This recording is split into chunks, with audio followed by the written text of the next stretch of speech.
Was the Apostle Paul the original Antichrist?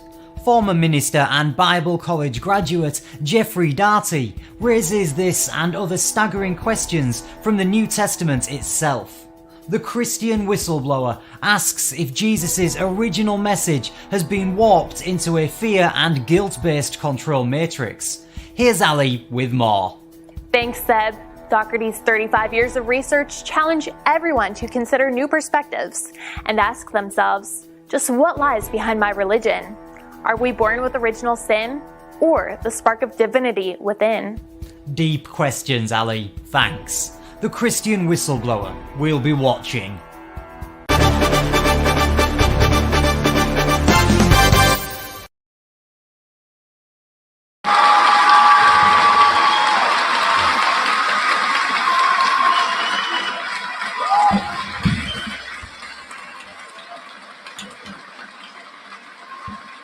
It's late night in the heartland.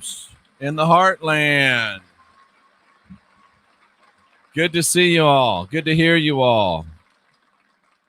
All right, plunge hair, don't care. Running just a little bit behind. Got the plunge done a little bit late. Had the beautiful infrared sauna. Folks, I'm telling you, if you can possibly get an infrared sauna, spend 20, 30 minutes in it, somewhere around 140 plus degrees, and then go straight from that into your 30, maybe 35 degree plunge water for 2-3 minutes. I'm telling you what, man, it makes you feel like $1 million. I'm going to be 58 this year. Skin's still looking pretty good. Nanosoma is starting to make my hair go away from gray. It was, pretty gray, but the nanosoma goes in and turns on the receptors that are supposed to be on, turns off the receptors that are supposed to be off, and reminds your body to do the things it's supposed to do on a cellular level. Every day I get amazing. I got an email today. This nanosoma, I got energy off the charts in the bedroom, in the kitchen, in the garage, all the places where you need good energy. Go to jeffreydaugherty.com. Click on that nanosoma logo. It is amazing stuff. We've had some very, very powerful supplements here in the past. They all are good products, but this nanosoma takes it to another level, and the affordability is so amazing, folks. Get you some nanosoma. It's just tremendous, just tremendous. Tonight, I was going to talk about President Trump. I just felt like I needed to put that on the back burner for a minute and not quite go with it. We're just waiting a little bit to see and to let things all fall out. But we have a great show tonight. We're going to talk about the second coming. He's coming with the cloud.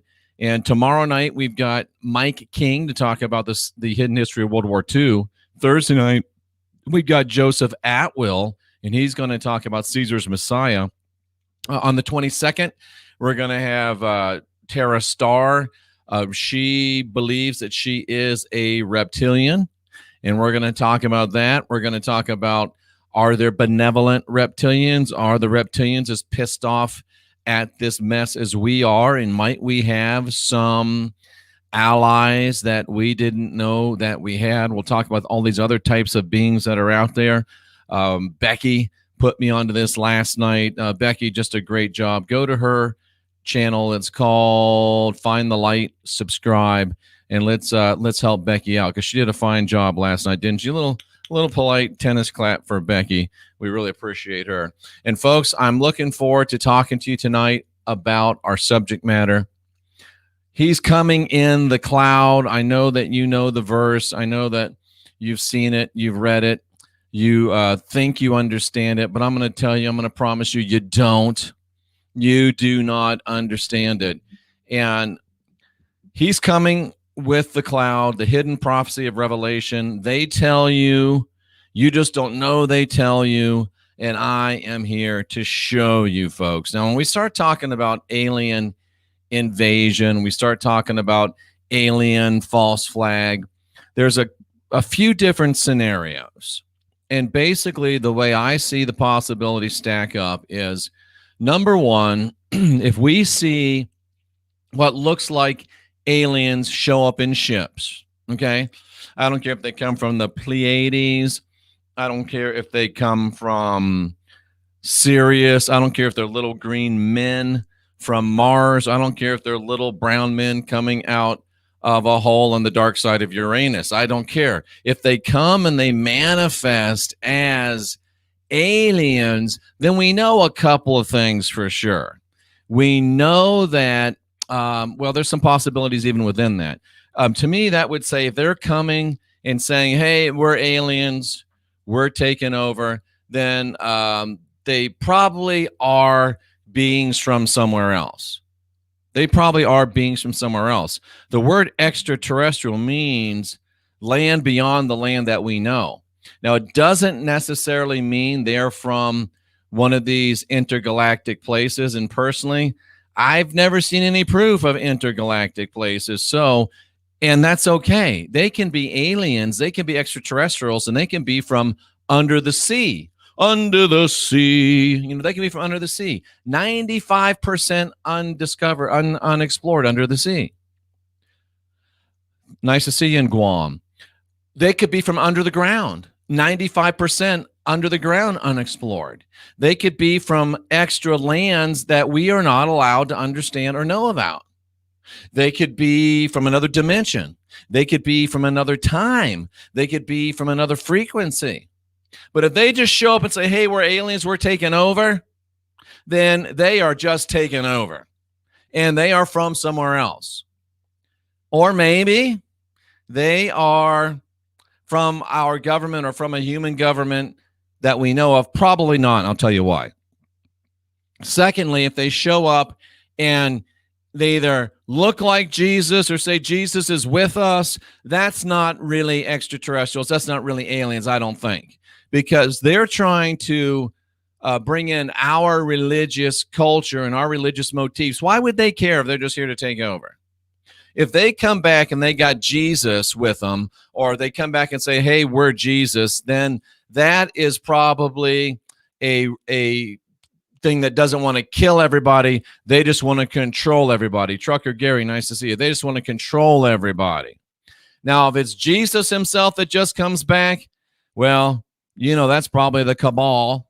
That's probably just the cabal. If it's an alien Jesus, wow. But I just want you to understand, if UFOs show up, that doesn't mean they're from somewhere in the galaxy. It means they're from somewhere that we don't know and we don't understand. So that's kind of the scenarios as I see them. And we're going to touch on those as we go through this presentation tonight. And I guarantee you this is going to blow your mind. And, we do have, I want to welcome the cousins. It's so glad to have you here, cousins. We're up over 50,000. We're up over 50,600. We're growing huge. And I really appreciate the cousins coming in. And I appreciate the cousins being here. A lot of you cousins have been with me from day one, and it's amazing. A lot of you cousins are new. And we welcome all the new subscribers and the new listeners. And, of course, we have a lot coming from Magenta Pixie's channel because, I did what any gentleman would do. And Our Lady was attacked, and I took on the attacker and shared how the attacker was very, very wrong. And so we've had many people come from Magenta Pixie's channel, and you're wonderful people. You're great people, and we're so glad to have you here. And it's also very interesting that I feel now that I know you're here that I'm on my best behavior because I don't want to make Magenta look bad. I don't want to say things, do things, get mad, yell, scream. So I'm being on my best behavior. I'm never going to stop being me, but it's good for me to be on my best behavior. I don't want to embarrass Magenta. And, I don't. And plus, since we did that thing on Michael, on Michael Jackson, I got that little Michael in my ear, too. He's like, oh, no, Jeff, no. No, Jeff, be nice. Jeff, it's beautiful when you're nice. You're beautiful when you're nice, Jeff. Be nice. No, Jeff. No, Jeff, don't be mean. Be nice. So I got all that going on. So we're trying to be nice, but we're still going to be who we are and what we are. So thank you for being here. And of course, thank you for the trolls, because when trolls come, their minutes count, their comments count, their presence counts, and it moves me up the algorithm. And then real people get to see the program that wouldn't have got to see the program if the trolls weren't here. So thank you, trolls. We appreciate it. Now, let's get right down to the heart of the matter. What do Bible believers really believe about the Bible? Well, most Christians claim to believe in biblical originalism.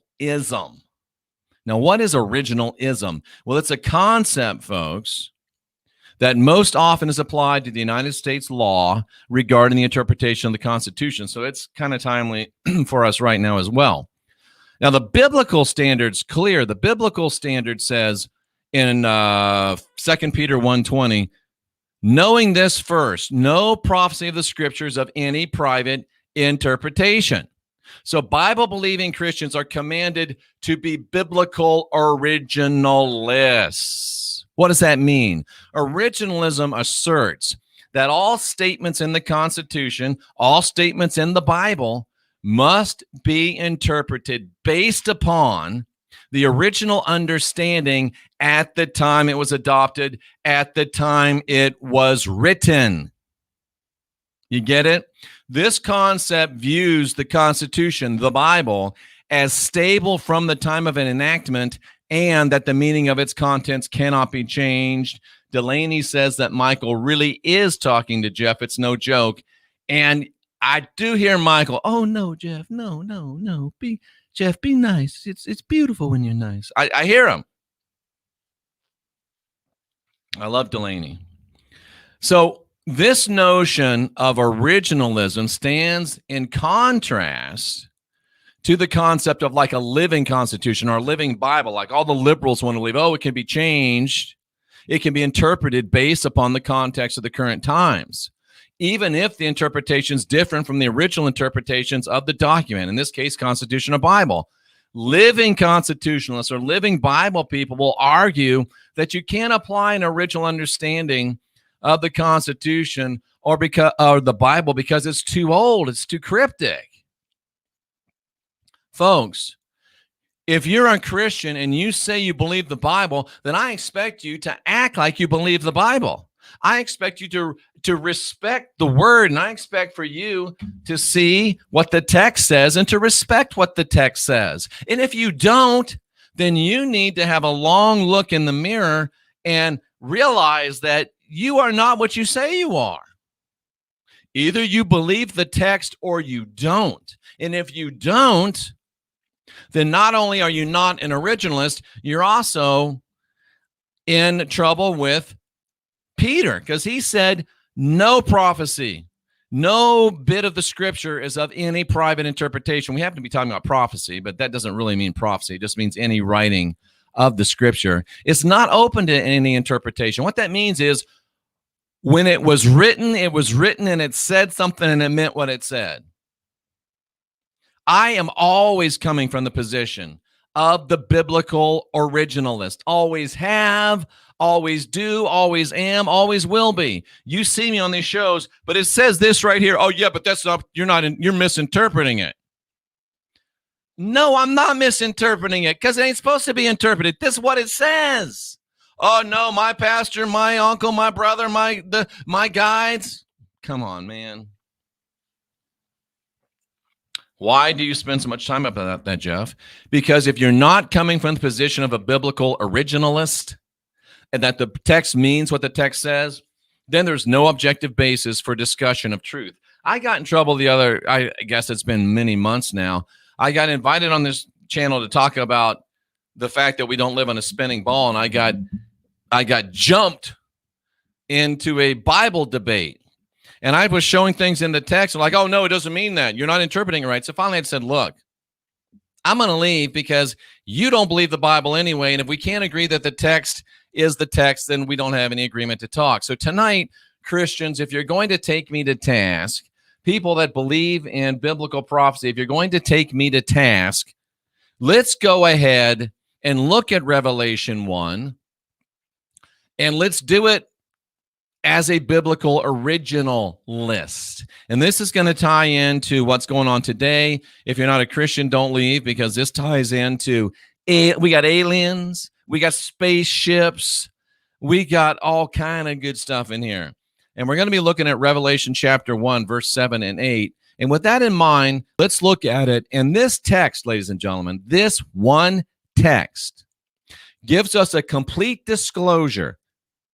Listen to what I'm saying. It's powerful. This one text gives us complete disclosure that the Bible, in its most famous prophetic book, is plainly not prophecy at all, as Christians understand it, but it is, in fact, scripted prophecy instead.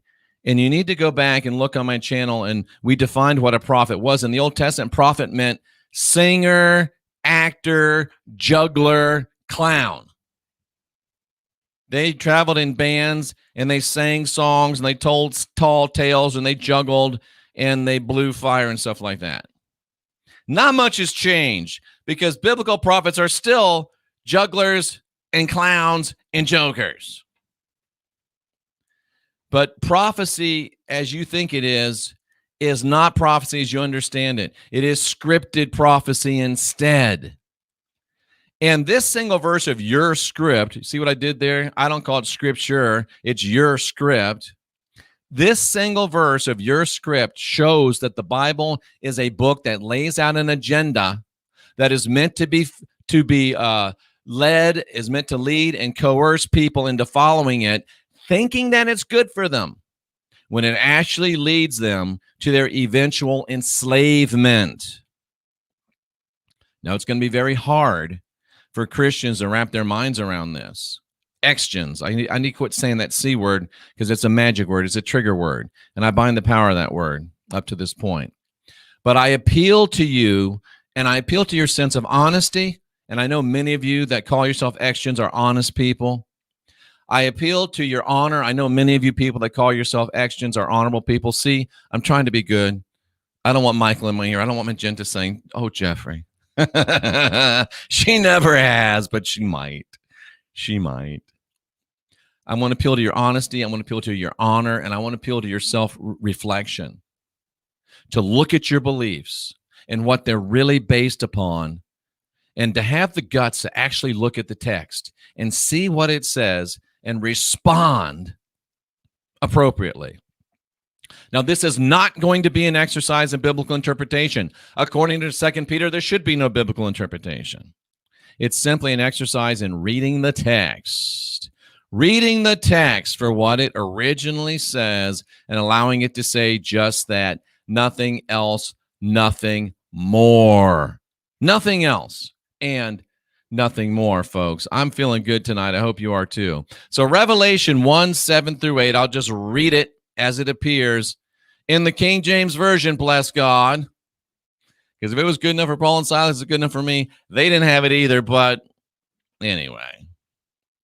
And then I'm going to show you what it says in the original language, and then we'll give a literal translation from Greek to English, and we'll be able to understand what we're talking about. And the reason we're talking about this is because this is coming, unless we stop it, and I think we got a good chance stopping it. Behold, it says, he's coming with the clouds. Every eye will see him, even those who pierced him, and all the tribes of the earth will mourn because of him. So shall it be. Amen. I am the Alpha and the Omega, says the Lord God, who is and was and who is to come, the Almighty. Now, that's the King James Version, and I do bind the power of those words, but I have to read them to set the context. Jeff, why do you got to bind the power? Because, folks, it's magic. It's magic. And I don't want to subject you to magic and MK Ultra trigger words. I've covered this, I think, just yesterday. So you can go back even to yesterday's program and see what we're talking about. So language means things. Words mean things. And we're very, very big on that around here. We're big on words mean things. And we hold people to that, and we hold ourselves to that as well. So now we're going to go into what's called, whoops, doggone it, my mistake. Now we're going to go into what is known as Bible Hub. I don't get paid for Bible Hub. I don't own Bible Hub. I didn't write Bible Hub. If Bible Hub knew that I was using it, Bible Hub would probably cut off my access because they never envisioned it being used in quite this way, I'm pretty sure. So now I will lose the chat on this, so be nice, and moderators, be ruthless. So here we are in Revelation chapter 1, and this is a pet peeve, but look, there's no S on that. It's not Revelations, it's Revelation, and that's not a Mandela effect. Has always been that way. So we're going to look at verse 7. Behold, he cometh with clouds, and every eye shall see him. All those which pierce him, kindred the earth will wail. Even so, amen. I'm the Alpha and the Omega, beginning and end, says the Lord, blah, blah, blah, blah, blah, the Almighty. I know that blah, blah, blah bothers you, but it was a little comedy. So what you do if you really want to see what the Bible says, and I know most of you don't. Most of you are content to do what you're told, do what your pastor tells you. You don't want to do what Joe Biden tells you, but you'll do what your pastor tells you. Explain that to me. You don't want to do what your government tells you, and you shouldn't, but you're fine doing what your church tells you. You don't want to do what the Congress tells you, but you're fine doing what somebody else tells you the Bible tells you to do. How does that work? How come in the truth movement? How come in the New Age movement to a large degree? We believe 9/11 was an inside job. We believe that President Kennedy was not killed by Lee Harvey Oswald. We question some of these faux banners. We think the Fed is a racket. We think the IRS should be abolished. We study it all out. But when it comes to the BIBLE, oh no, we can't subject the BIBLE to the same investigative standards that we do the Constitution. Oh no. Can I ask you why? And we can't subject the Bible and the scriptures to the same type of parsing and investigation that we subject every other document to. May I ask why not? Because it's the Bible, yeah? So if you have the guts to really study the Bible, if you have the guts to be a real truther, if you want to earn that name, let me show you how you do it. You come down here and you see, oh, it's 7. It's a hyperlink. You've been on the internet long enough. You know if you go over that, it's a hyperlink. You click on it. It's going to bring you over here, and you can look at each and every word, ladies and gentlemen. So we'll start easy. Behold. Boom. What does behold mean? It means to see, to look, to behold, to look. So what they're saying is, hey, check this out. Check this out. Hey, dummies. Hey, smart people.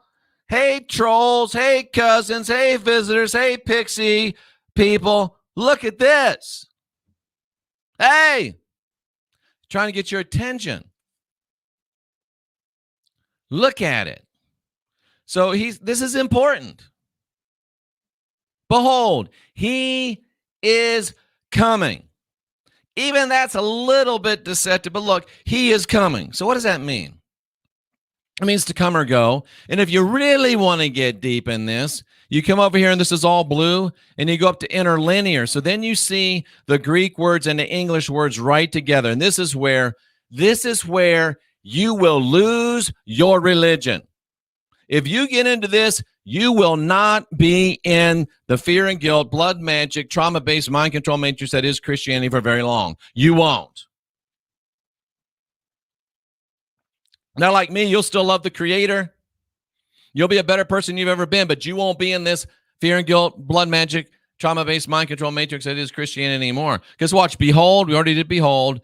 He is coming. What does that word mean? He is coming. It means to come and go.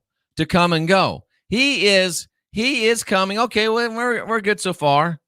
But he's coming, and this says with the clouds, right? That's what they want you to think it means. This is interpretation down here. He's coming with. What's with mean? It means he's coming among. Okay, we're still okay. Behold, he's coming among. But are you ready to really get in trouble? Are you ready to have your mind just go? Rrr?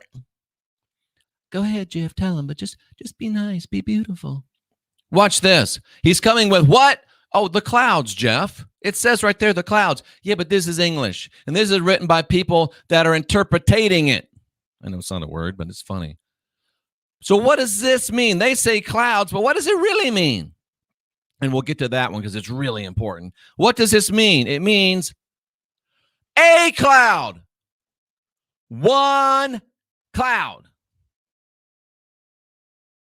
So I ask you, if they know that it says he's coming with one cloud, why do they say the clouds? Because they're lying to you. They're in the lying business, and that business been booming for 2,000 years. But that business ain't booming anymore because I'm in the showing business, and now the showing business is a booming, cousins. Boom. We're blowing up because we're showing. Do you know that Christianity is down almost 10% since I came on the internet and started saying this? Am I taking credit? Damn right I'm taking credit. Good job, Jeff. I'm patting myself on the back because nobody else will. It's a sorry dog won't wag his own tail every now and then. I got something to do with it. Don't tell me I don't. I won't believe you anyway. Oh, this is getting good. He's coming with not the clouds. He's coming with, how many clouds is he coming with? He's coming with a freaking cloud. One.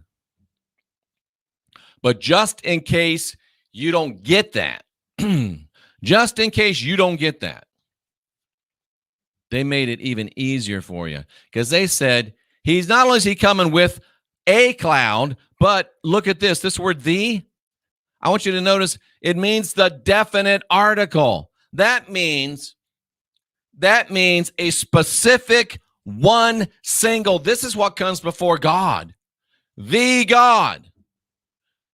If you're a Christian, you don't have any problem interpreting what the God means. It means one God, right? Right? Well, sometimes yes, sometimes no. But if the definite article is there, the God, why you love that definite article when it's talking about God, but now it's talking about a cloud, you want to, oh, no. Oh, yes. So what this is saying is, hello, he's fixing to come. What's with mean? With, among, on. He coming back with one specific singular cloud. Remember? Definite article, the.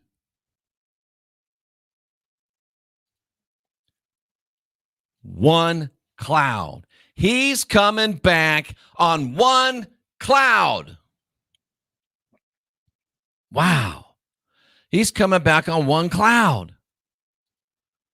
Ooh.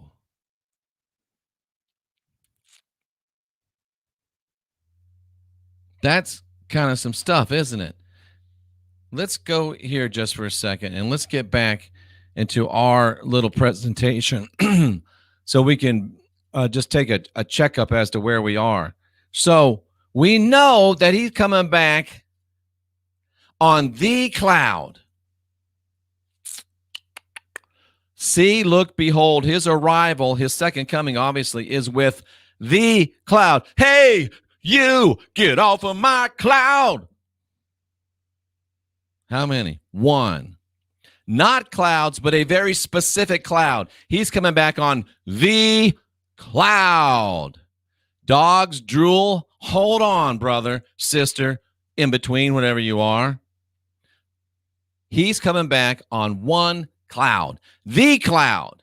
And somebody's like, oh, shit, I know what it means, the cloud.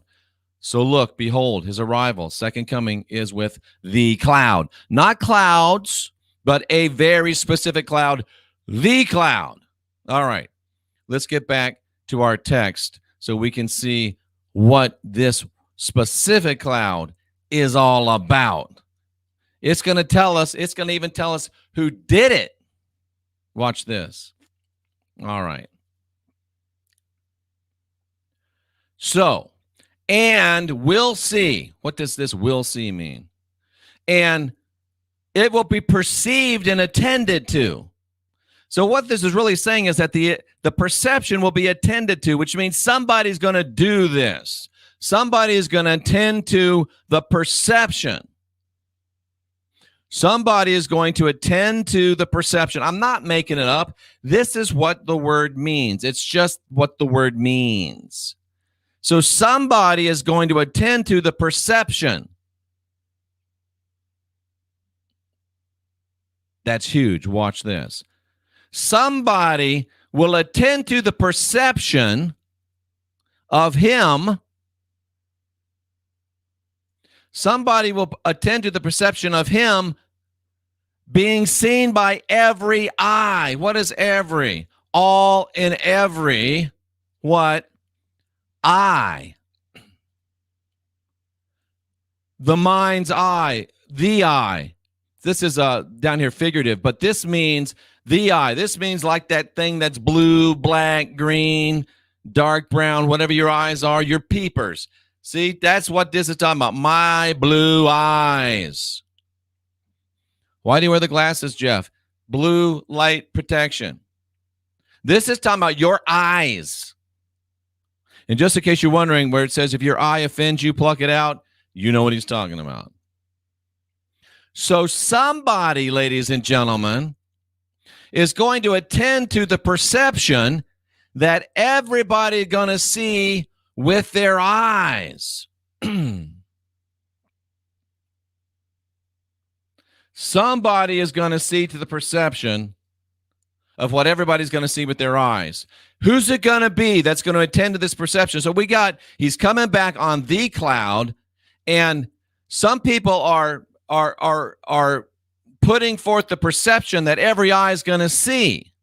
And who are those people that are putting forth the perception that every eye is going to see? It's those who pierced him, who pricked him, who ran him through.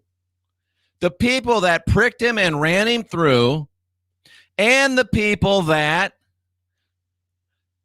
struck him, cut him off, smote him, smited him, mourned him, those people are the ones that are going to deal with that, attend to that perception of what everybody sees. Are you picking up what I'm putting down? Let me stop a minute. Let me go back and let's baby step through it, because this is mind-blowing stuff. And I'm into mind-blowing business. And tonight, cousins, business is a booming. So, business is a booming. The mind-blowing business. Even so, because of the cloud, he will be seen and perceived by every eye, the whole of them, from out of the mind's eye.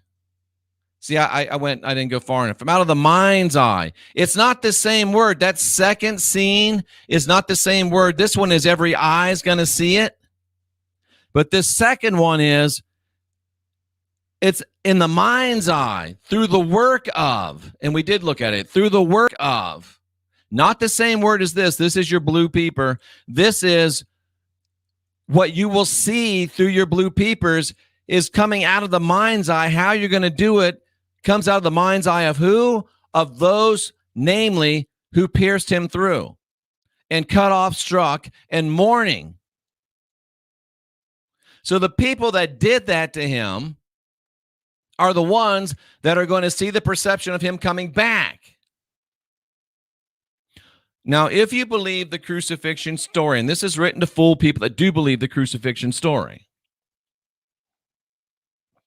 In the crucifixion story, who killed Jesus? Some yell Jews, some people yell Romans. Doesn't matter, because they're working together. The Romans represent the governmental structure of this world. I was on Coast to Coast AM the first time, and George said to me, Jeffrey, why do you think the Roman Empire collapsed? I was about to give him my stock answer, and then I said, well, wait a minute, George. I look around me, and I see it isn't so. Their government is still, their former government is still running the world. Their former finance is still running the world. Their former religion is still running the world. Hell, even their architecture is still in charge. Maybe they didn't fall, George. He's like, ooh. Maybe they didn't. And we know about the limpants. We know about the Zio-dominions, Hollywood, finance, newspapers, television, radio, politics. Who's running it? We know who's running it. So whether you want to say, oh, it was this group of people that killed him, or it was that group of people that killed him, it is, in this case, both of them that are managing the perception of what you will see when the second coming comes, and they're using what to do it? The cloud. And let me just finish up with that verse really quickly, that portion of script, so you can see there's a definite us and them element here. Watch this again. So remember see up here? See means I spy with my little eye a plastic Jesus descending in the clouds. I spy with my little eye an alien Jesus. I spy with my little eye spaceships. I spy with my little eyeball my peeper. I'm gonna see them. You see that word right there? But this one is a different word, isn't it? Look, you can even see opsatai ophthalmos. 2532, 3788. Hut.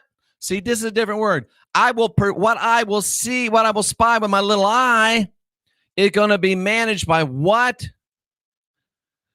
The mind's eye.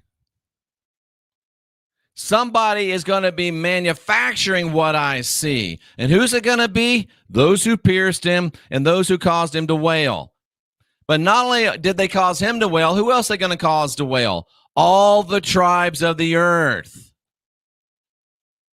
Now, you know about the Bible. And you know when they're talking about all the tribes of the earth, who they're talking about. There's one tribe who's the chosen people, and then there's all the other tribes of the earth. All the other tribes of the earth. So if the people that pierced him are the people that are going to put the perception of him through the cloud in the sky that you're going to see with your little eye, and if they're also going to rule over the other tribes, then who is it? It's the chosen people. It's the usual suspects. It's the other white meat. It's the limpants, the Zio-dominions, those people from the other side. Along with the Romans, the power structure that had been together for 2,000 years, they're going to put this perception together that you're going to see. And how are they going to do it? Through the cloud. Let's just break that down in plain vision for you one more time, and then we'll move right along. Even so, because of the cloud, he'll be seen and perceived by every eye, the whole of them out of their mind's eye, via their work, via what they created. Who? Those that pierced him through and cut off and struck him. And they're going to cause all the other tribes on the earth to mourn, clear the Gentiles. Why? Because the chosen people will be large and in charge, and all the Gentiles will not be. This is so clear if you just let it be clear. So let's just read it in our direct Greek to English translation. See, look, behold, his arrival is with the cloud. Even so, because of the cloud, he will be seen and perceived by every eye, the whole of them, from out of the mind's eye, via the work of those who pierced him through and cut off and struck. And the mourning shall be all the other tribes of the earth that ain't these people that created the perception. As George Carlin once said, it's a big club and you ain't in it. The chosen people, the usual suspects, the other white meat is working together with the cabal, the Sanhedrin, the New World Order, the Bilderbergers, the Illuminati, the Freemasons, to put together a big show for you, and you're going to think that it's coming true, but all it is a way to lock down their power over you. You just saw it from your script. Don't get mad at me. Don't get mad at me. We need just a little break, and you need some fluffy. Trust me, if you was in a high consciousness environment right now, you could pick up what I'm putting down. But a lot of you aren't, so you can't. Fluffy sends a high consciousness environment right to your location.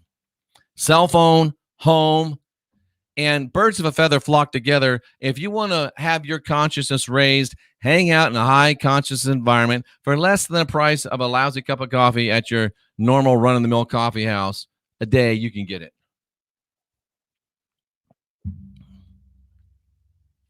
This is so simple. It's so easy, but you don't want to believe it because it's so cray-cray.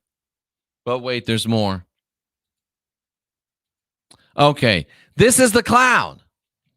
He's coming on the cloud. Wait a minute, Jeff. Are you saying that the second coming of Plastic Jesus, the second coming of, I bind the power of these words, Jesus, I just can't say the magic words. The second coming of Plastic Jeebus. I need to go back to Hebrew. Plastic Hebrew. Hebrew is my code word for Jesus. I just don't want the energetics being projected. So, are you saying that Plastic Hebrew is going to come back on a cloud? No, I'm not. The Bible said that.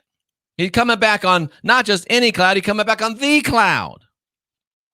And for the first time in history, we have the technology to bring back Plastic Hebrew so every eye can see him coming back on what? The cloud. It's never been possible until now. Think of what I just said. You've been waiting for Plastic Hebrew to come back for 2,000 years. But he couldn't come back because they told you he was coming back on the cloud. And the cloud is just brand new. So in order for everybody, every eye to see him, he had to wait for the cloud. Think of that for a minute. He had to wait for the cloud. But this is the cloud. This is what it looks like. In a simple originalist reading, the second coming could not take place until the cloud was in place. Why? Because cloud computing, I'm going to teach you a little bit. Cloud computing is on-demand availability of computer system resources, especially data storage, cloud storage. To make things work on computers, you got to have big old pipes of internet data going, and you're going to have big old servers to make big things happen. And if you're trying to make an extravaganza blue beam in the sky, you need big ass pipes. You need lots and lots and lots of storage and computing power. And cloud computing lets this be available on demand. Big time data storage, big time computing power. And it doesn't have to be directly active. It just pulls it from where it needs it. There's data centers available all over the internet, which means all across the world. And these large clouds, which are predominant today, have functions distributed over multiple locations from central servers. So it also gives you the availability of high-capacity networks. You got to have high capacity to make these holograms. Storage devices, that's where you store great big programs. And it also provides burst computing capability, high computing power at certain periods of peak demand. And if you're going to put a Plastic Hebrew in the sky, you need lots of data bursted at that period of peak demand. So it's very simple. The second coming could not take place, they told you clearly, until he came on the cloud, and the cloud just became available. So the second coming could not happen until now that we have the cloud available. So allow me to state the obvious if I can. But let's talk about 5G for just a second first. Oh, 5G is coming to kill us. Well, maybe, but maybe not. 5G is coming to make the vaccine work better. Well, maybe, but maybe not. The main advantage of 5G is greater bandwidth. Why do we need big bandwidth? When we're doing big things. So if you got the cloud that's powered by 5G, you get greater bandwidth, you get higher download speeds. You don't want your Plastic Hebrew glitching in the sky. That would be bad. And it also makes new applications in the Internet of Things like plastic heroes. So if we had the cloud and we had it running at 5G with greater bandwidth, higher download speeds, bursting capability, and if we had Elon Musk putting Starlink satellites in orbit, 500 now, gonna have 40,000. It's gonna blanket the plain Earth. I don't believe in this thing right here. I'm just telling you. It's gonna blanket the Earth in internet coverage, far surpassing any internet service. Cousins, visitors, pixie people, trolls. Why we need so much bandwidth? Do you really need to stream your porn faster? Do you really need to stream your kissy face selfies faster? Do you really need to watch the take a knee bitch pro athletes faster? Do you really need to tick your talk faster? Do you need to tender faster? You can't do that at these present speeds. Why do you need such bandwidth? Why did the Bible say Plastic Hebrew can't come back until he gets the cloud because he needs the bandwidth? It's like Scotty in Star Trek. Captain, I need the bandwidth. Captain, I need the bandwidth. There's not enough. I need more bandwidth. Captain, Captain, Captain. And Kirk's like, Scotty, I'm trying. We're waiting for the cloud. Why do we need such bandwidth? Here's why we need such bandwidth. You ready for this? Here's why you need that bandwidth. Here's why the second coming couldn't happen until they got the cloud. Now, let me make sure I did this right, because this is very dramatic. Very dramatic. Here's why the second coming couldn't happen till we got the cloud. Captain! Here's why. Y'all ready for this? I don't think you are, but I'm going full screen. Here's why we needed it. And this was a year ago. Think what they could do now. Fair use, commentary, all that.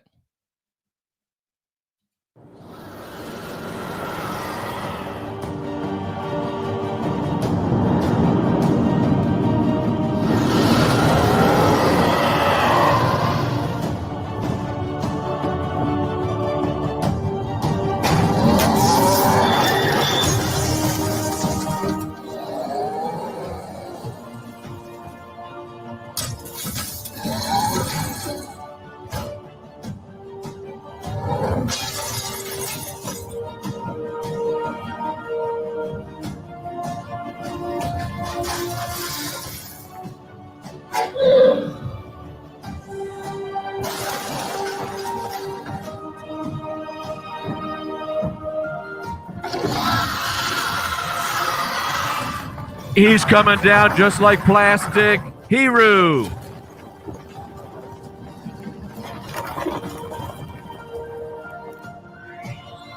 He got an altar like Plastic Hero.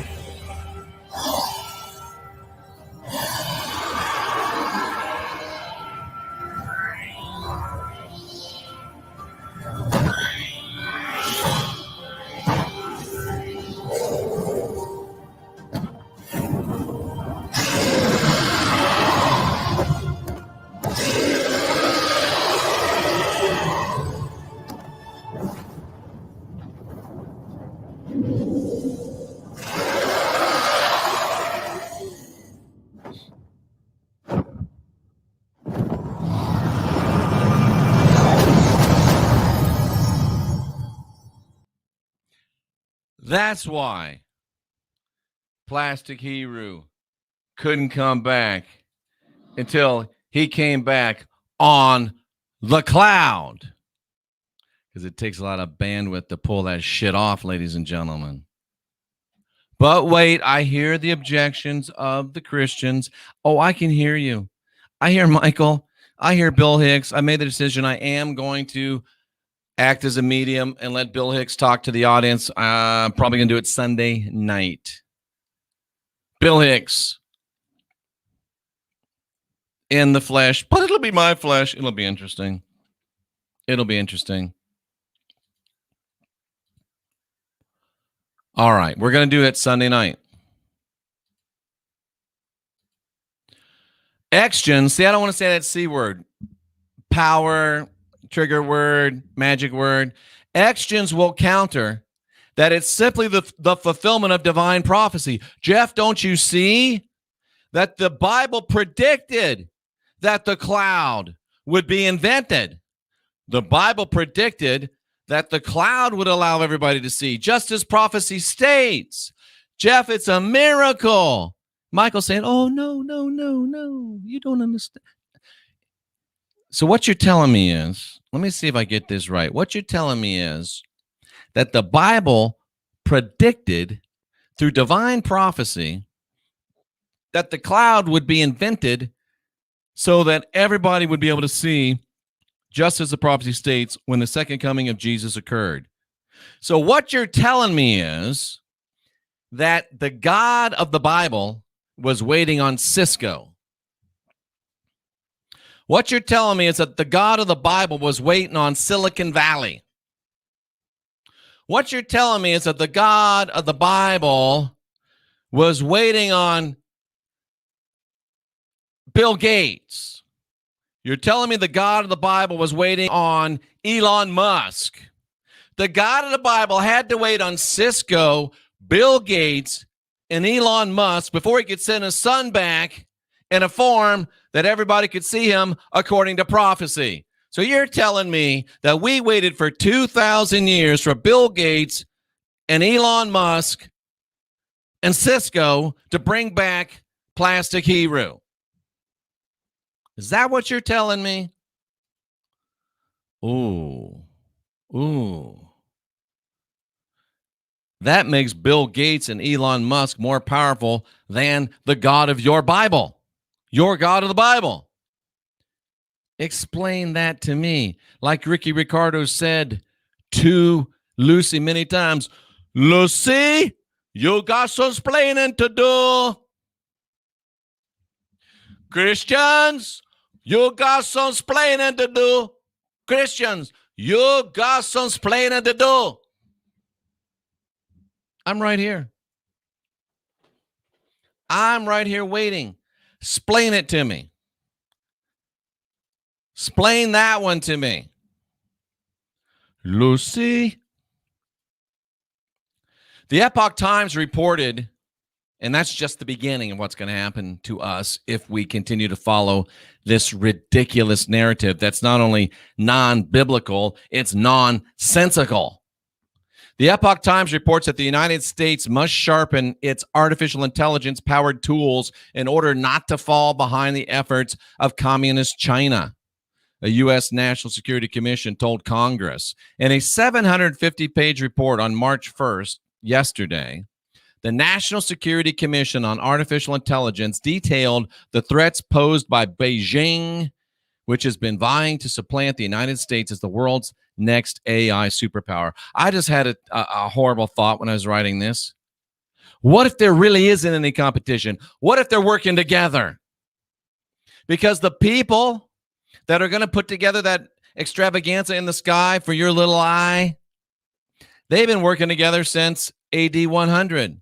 The people that run the finance, the people that run the news, the people that run Hollywood, the people that run the education, the people that run law, the people that run the Fed, the people that have the money, print the money, count the money, and the votes. They were all working with communist China in this 2020 election. What if they're working together? Ruh-roh, Shraggy. If left unchecked, we're told the communist regime's rapid advance in the AI field would see China surpass America within the next decade. Is this the reason they shanghaied President Trump? What if they're working together and there really is no competition? China's organized, resourced, determined to win the technology competition. What if there isn't a competition? What if it's a false paradigm? An us versus them?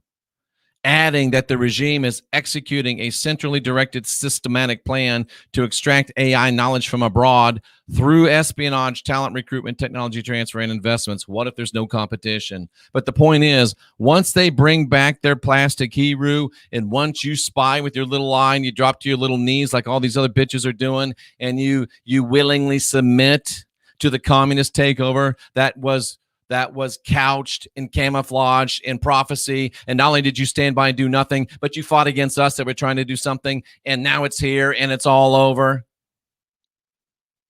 And now comes getting rid of you and replacing you by AI. This is rather important, ladies and gentlemen. This is rather important, ladies and gentlemen. Wow. This is rather important, ladies and gentlemen. Do you see why I get a little excited about it now? Do you see why I get a little turned up? Do you see why I get a little turned up?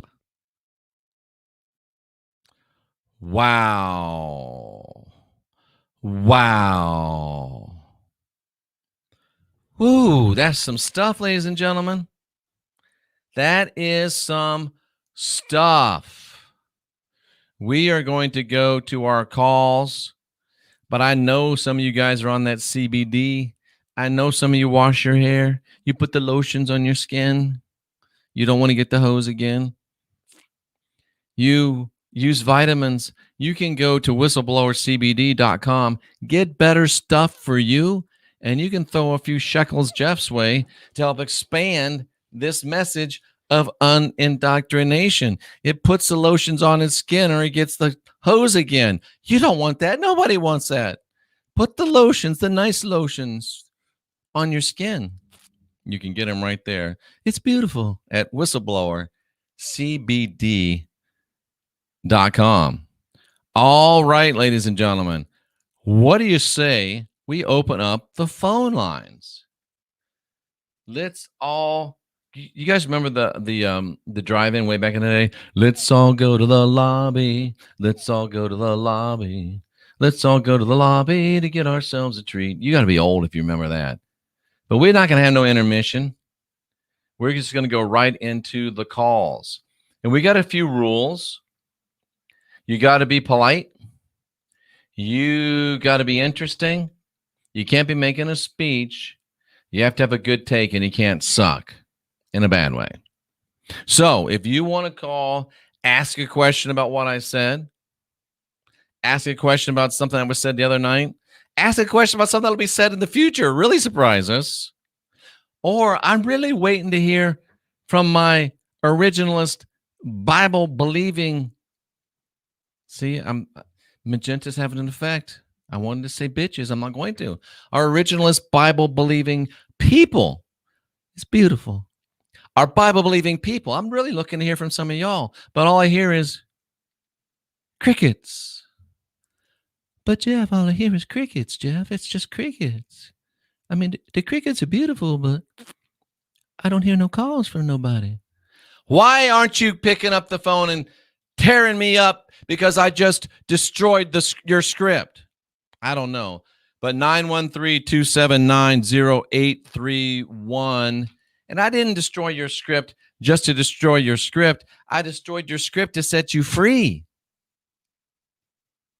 To set you free. You know, I get depressed sometimes. It lasts about 31.7 seconds. But I'm like, why am I doing this? Is anybody even listening? And then I get a call like I did today from someone that said, my mom and dad started listening to you. They hated you. They cussed you, but they kept listening. Now they're totally unindoctrinated. Oh, that's why I do what I do. That and these calls. And here comes a call. It's late night in the heartland. You're live with Jeffrey Daugherty. Jeffrey. Hello. Jeffrey, can you hear me okay? I can hear you great. What's on your mind? Okay, listen to me. Okay, I've been listening to you for a long time, and I really like you, first of all. I sense a butt coming. Okay, no, there's no but.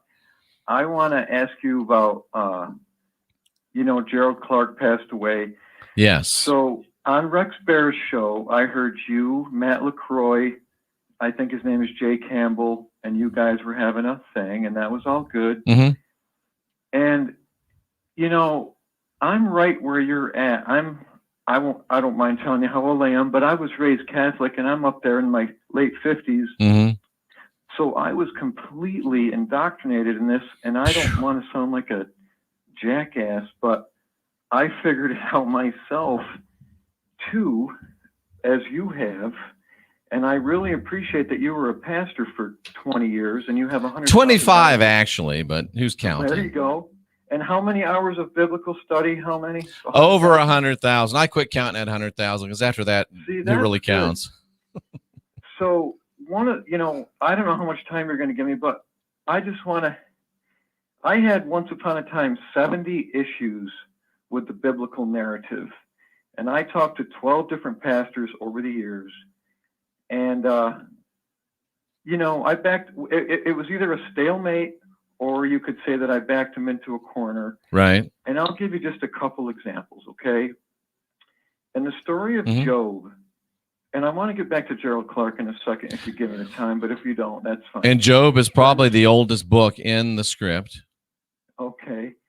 My question that no pastor can ever answer is, what is the God, whatever name you want to call him, all of what he represents, talking to the devil, we can call him Satan or whatever you want to label him as, what are the two of them talking, in this invisible realm on who they're going to torment next?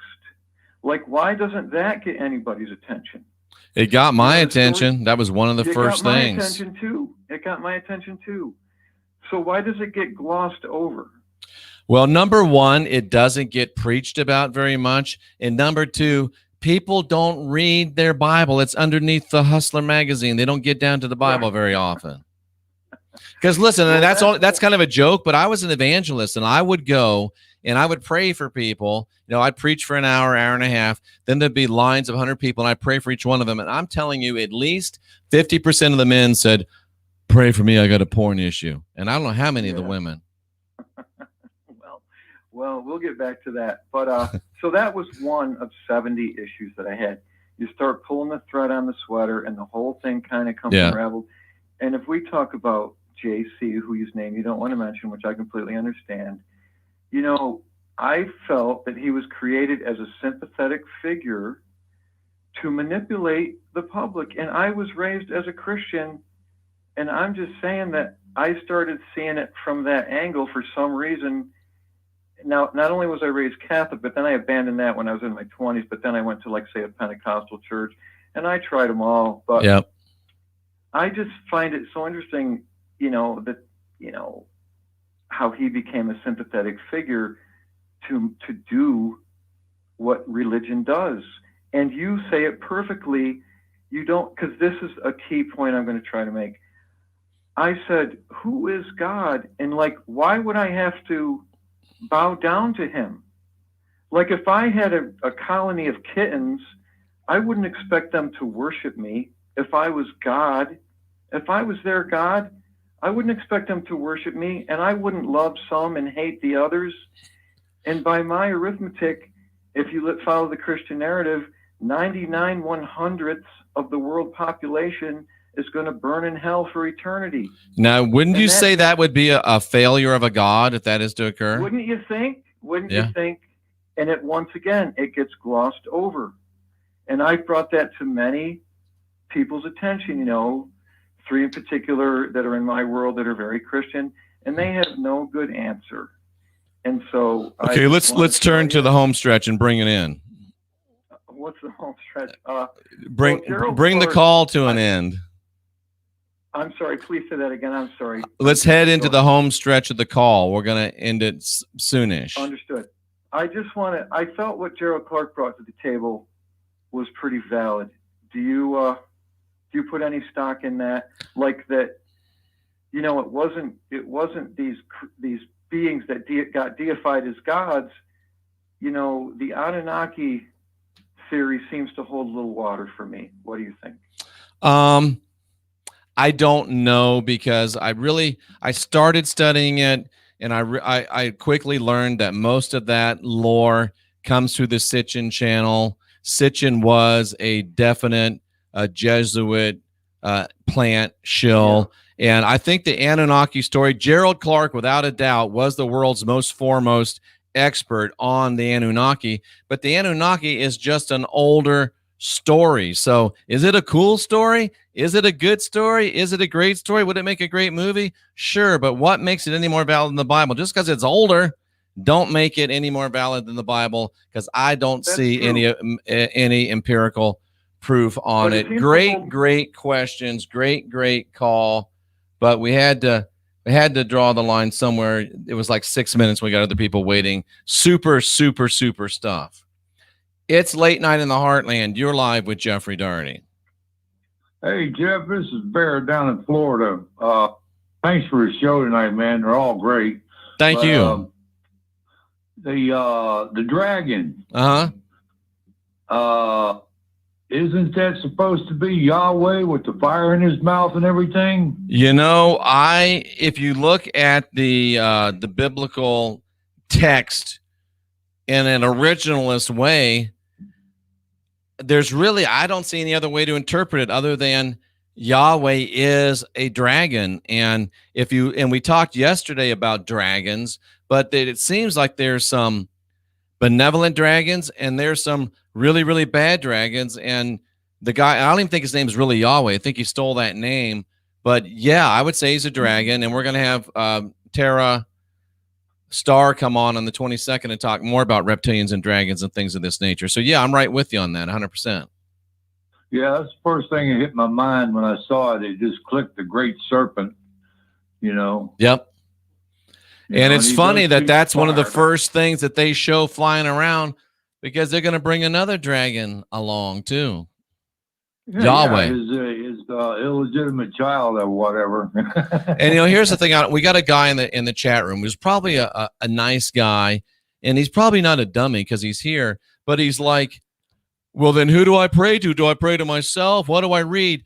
It's like, okay, if the Bible turns out not to be real, why do you think that there's no God? It's one book about one God. Do you think that there's only one God? Do you think there's only one thing to read? And why don't you start with yourself? Because Mr. Smith, you are divine. You are sovereign. You are free. And once you lose all of these gods, then you'll have to look at yourself and say, oh, I was they got the song about Jesus. He was there all the time. No, I was there all the time, waiting patiently in line.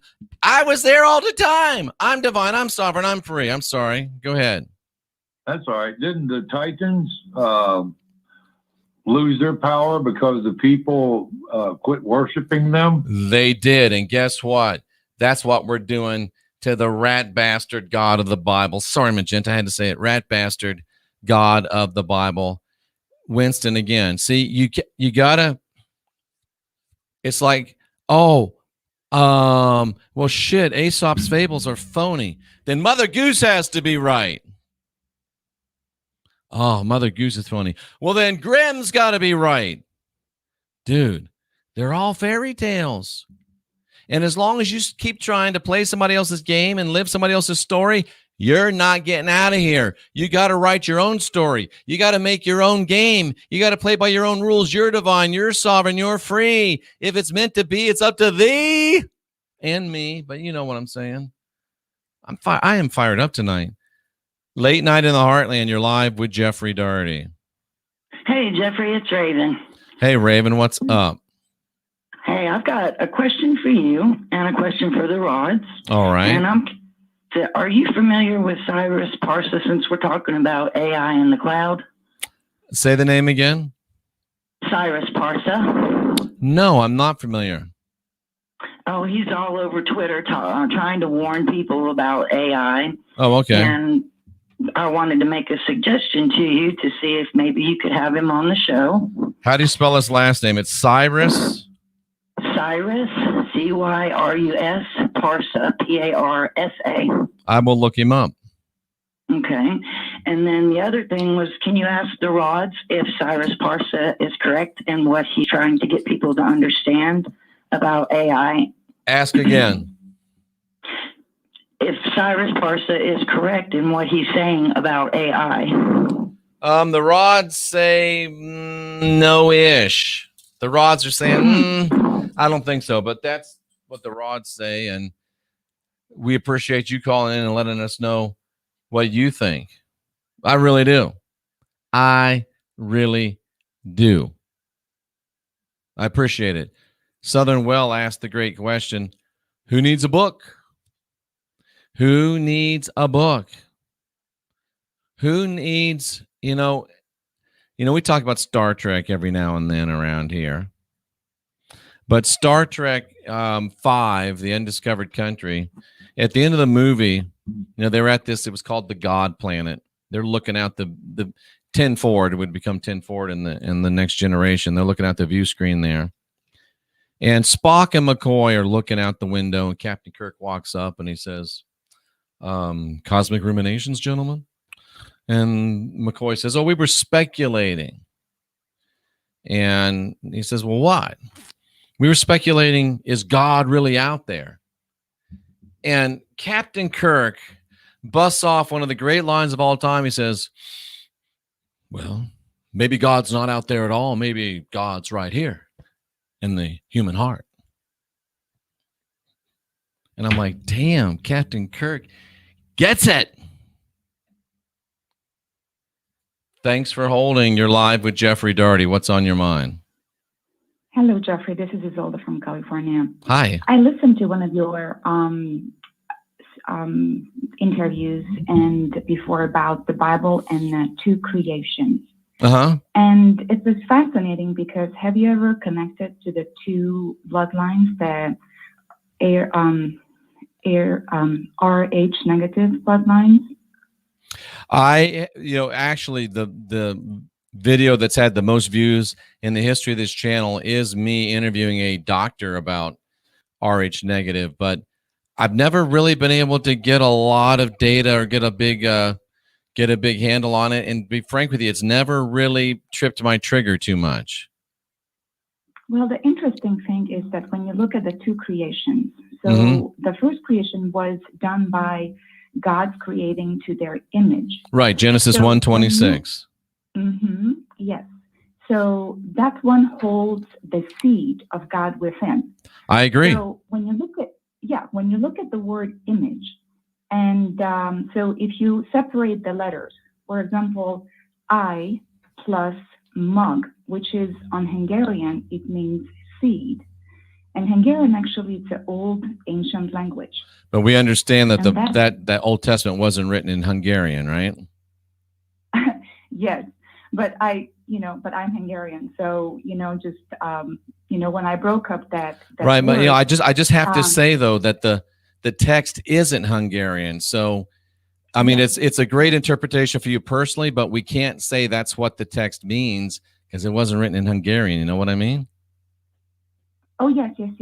But what I meant the English word, it wasn't written in English either. It was written in Hebrew. Well, you have a point. Yes, you do have a point. Thank you. So, yes. But what else is on your mind? Going back to going back to the RH negative bloodline. So when they sacrifice people in the 3D to get that energy, I think that's the only way you can get it when they drink the blood. I think you're right. Yes. So that's the only way to release that energy that is that is built in those who carry the seed. That is in Hungarian and not in Hebrew. I appreciate your call. You're obviously a very smart woman, but we gotta stay to the text. Remember, we're originalists, so I really appreciate it. But I didn't want to gong you because you're really nice, and gonging is mean. I was gonna gong you, but Michael's like, no, Jeff, no, don't gong. So I just went on. It's Late Night in the Heartland. You're live with Jeffrey Daugherty. Yeah, Jeff, man, I love the show. Been watching a good while. Thank you. Every time you get them rods out, it just reminds me of why I don't drink water. And why is that? Because fish fuck in it. If that was a prank call, congratulations. What else do you have on your mind, if anything? Just a little comedic relief for you, Jeff. I know you bust your ass in there all day long, man. I just like to make you smile every now and then. I appreciate it. Thanks so much. All right, brother. Have a good night. Bye-bye. You got to give him an A for effort. Execution might be a little lacking, and it's funny when you show somebody straight from the script, their script, what something means, and then they want to get mad at you and give an ad hominem attack. You're mean, you're mad, you're broken, you're on dangerous ground. No, I'm on the Bible. You said it's the Bible, it's the book for me. But just because your word doesn't say what you believe it is, isn't my fault. You may be a really nice lady, but you need to take a good look at yourself because, you ask yourself, what would Jesus do? I ask, what would Pixie do? I try to be nice, but you want to get all nasty and mean to me because I showed you what you think your word says, does it? Your problem ain't with me, Denise. Your problem with Denise. You need to get with Denise on that. All I did was show you what the text really said. That's it. That's it. All right. Who else is in this place wanting to talk? It's Late Night in the Heartland. You're live with Jeffrey Daugherty. Hi, Jeffrey. It's Stacy calling from Canada. Thank you so much for taking my call. Always, Stacy. I have some very interesting things to talk to you about, and I hope you have a little bit of patience here with me for a second because it might take a little while to get out. Well, just be good. Just be good. Yeah, it's pretty fascinating, actually. And it's interesting you just said about Magenta talking about not liking you saying the word bastard. I think I've said it in the chat. I don't have a religious background or anything, and it always was very disconcerting for me for you to say that. I didn't really quite understand. So I watched your video from yesterday, just before this show tonight, which was incredible. You have the 3D dragon and everything. Yeah. Anyway, there's been a lot of coincidences and things that have been happening. Right. That you say in your presentation, literally, and I talked to Brandon about this in the chat. I literally just would say those words the night before or that day before with my husband, like eyes wide shut is one example. I mean, things that are completely like way out there. Like, wow, how would you come up with that? Right? And we're kind of all in the same ether. We get all in the same stream. Totally. So this is what I wanted to tell you. Okay. I was doing this research on it had something to do with President Trump being a time traveler. This is a time traveler theory, and about this guy who wrote this book. This is an American author who wrote this children's book in the late 1800s, early 1900s. And there's these parallels too. He talks about, there's one book called The Travels and the Adventures of Little Baron. Stacy, can I ask you a question? Yes. Did you read the books yourself personally? No, this is not. I'm just getting to note. This is not important. What the most important thing is, it's related to your presentation tonight. I'll skip forward really fast. Please, because I read the books and I did a series of shows on it, so it's out there on the channel. I wondered if you had. I didn't look that up. This all just happened yesterday. Anyway, there's this whole blog that somebody had written about this on, and it was this person who was anonymous with an alphanumeric name for their code on this blog on the internet. Anyway, I decided to research to find out who this person was, and I found this Facebook page in Holland. Anyway, long story short, I get on this guy's Facebook page and I'm looking through it, and I see all of these 3D fireworks. I don't know if you've seen them or heard them. I never had, where people put on 3D glasses to look at fireworks. And in this particular case, you would see these 3D presents floating all around. Anyway, they made fun of it. They made this hilarious male stripper scene in the glasses, you know, instead of the presents and stuff. But anyway, stay with me here for one more second. Yeah, you're losing me a little bit. That led me to LG has these new FPR 3D glasses. They are stylish. They don't require a battery. They are made so that people will have the ability to wear them, will be more apt to wear them. It made me think of your presentation tonight with the 3D technology and these glasses that are more stylish, that they're going to be going, you know, out to consumers, are going to be more readily available to them and probably more interested in wearing them. Well, that's interesting. I would, you know, I don't think, I mean, that Dragon was a year ago. That, you know, that's without the 3D glasses. So, I mean, interesting stuff, though. Interesting stuff. I appreciate it, Stacy. And look, you made it all the way through. Awesome. It's Late Night in the Heartland. You're live with Jeffrey Daugherty. Well, I have a question for the rods tonight. All right. What's the question for the rods tonight? Do I, Delaney, have Chitauri reptilian DNA? Yes, you do. But you knew that. See, that's how you use the rods. See, Delaney, pretty sure she had that, but she just wanted a little confirmation. That's how you use the rods. Yeah, because look, Credo Moutois and David Icke did a big thing about them six-fingered guys, and guess what? I am here to I'm here to take down the Clintons, damn it. Hello to Dubai. Yes, I agree with you, Delaney. We can do that. Take down the Clintons, man. Damn wizard. Delaney, Black, Pearl Jones in the house. It's Late Night in the Heartland. You're live with Jeffrey Daugherty. Hey, how's it going, Jeffrey? Hey, White Eagle Hodges, right? Yeah. Have you noticed how, like, okay, all the way back from Star Trek, you had the Stormtroopers? Star Wars, right? Was the Stormtroopers? Right, you're right. Star Wars. But anyway, have you seen the latest Total Recall movie? Was that the one with Colin? What's his name? Yeah, I did see it. Farrell. I did see it. Yep. Well, I think, and then you can go to like the Terminator movies. Mm-hmm. I think they have these things already. I've seen like video where they show like, you know, legitimate robotics laboratories testing their super soldiers. I wouldn't doubt it. I would not doubt it. I'm convinced they do. We've seen it too much predictive programming. Plus, you know, you can just go on YouTube and look up like what they're actually showing you right now. And you got, you know, the Borg, you know, cybernetic organisms. You got Data on Star Trek, a full-blown android. So right. You know, is there proof? No, but I would not doubt that there were. And if I found out there were, it wouldn't surprise me. And I wouldn't argue that there's not. Well, you know, people always think of AI as like it's inside your phone or your computer. But I think it has the capability of putting boots on the ground, actually. And if it doesn't now, it certainly will very, very shortly. I think that's where they're going.